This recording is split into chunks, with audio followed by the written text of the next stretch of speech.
Uh, Speaking of Lawler and Memphis, this is a great rub here in Memphis for you and Ron. Of course Yeah. it is. And Lawler knew it was the right match to do it with us. You know what I mean? Like it was a match made in heaven, and rightfully so.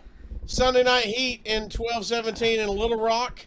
Road Dogg and K Quick defeated Bull Buchanan and the Good Father with Steven Richards when Road Dogg pinned Buchanan after a spin kick from Quick. After the match, Oh, all three members. I was about to say after a spin kick. No, That not from didn't, you. that didn't come No, from you me. just pinned him. You cleaned him Right, up. right. All three members of the RTC attacked their opponents.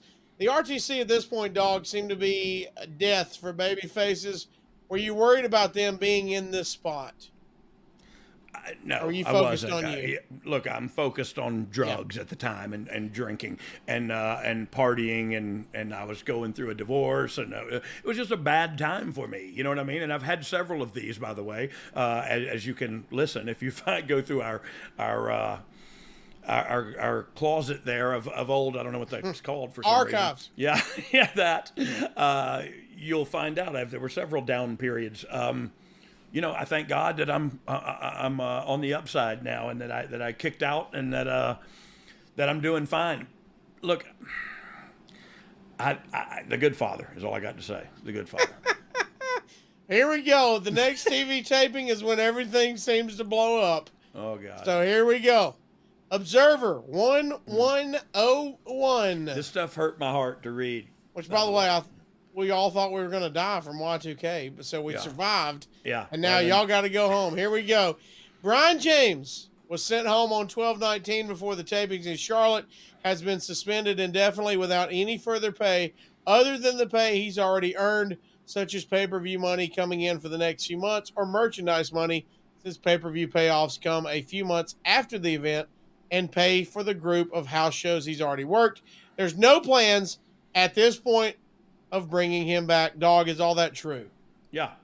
Yeah. Okay. Every bit of it. Who did you talk with and who made that decision? So I talked with Jim Ross and I talked with Bruce Pritchard, and but I was even hammered when I did that. It was definitely the downward spiral.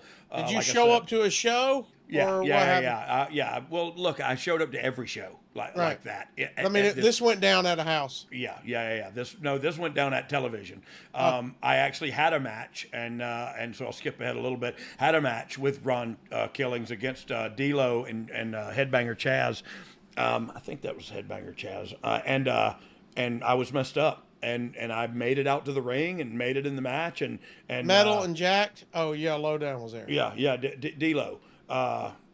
Yeah, they were low down, and so yeah, I had a match with them, me and Ronnie, and I was messed up clearly. I went out there, I had the match. I don't want to watch the match ever again. I'm ashamed of myself, and I'm ashamed of the integrity of my profession was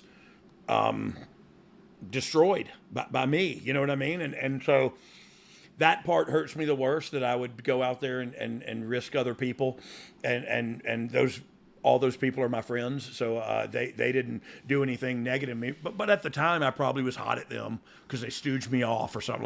Like nobody could tell I was screwed up. I'm bouncing off the walls trying to get the gorilla position. But look, that's on me, and there's no way, no other two ways to put it. And so that's on me, and it was a bad part in my life. Let's see what the Observer says. He showed up in bad shape the day before in Greenville, and the match with K-Quick against Lowdown for Metal Jacked was said to have been an embarrassment. The feeling was in the condition he was in. They were putting talent at risk working with him. The issues are said to be far more complex, and the feeling is he has to straighten his life out before addressing the question of possibly returning. James has already been through rehab a couple of times. Yeah. That's all true. You know what I mean? Did you talk to Hunter, Sean, Billy, those guys? No. Or is it like you said, you were embarrassed and went home?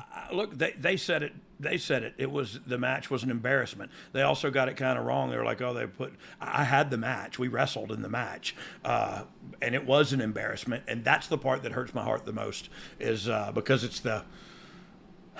Look, and I talk about it being funny, baloney, wrestling, and all that, but it's also very important to me. So the fact that I went out there and did a disservice to the industry and the talent in the ring with me hurts my heart to this day, and that's just a fact. But that's one of the things where it motivates me. Well, don't drink again, you moron. Don't do drugs again, you moron. You know what I mean? Like it's a driving feeling that I use it as tackling fuel instead of embarrassment.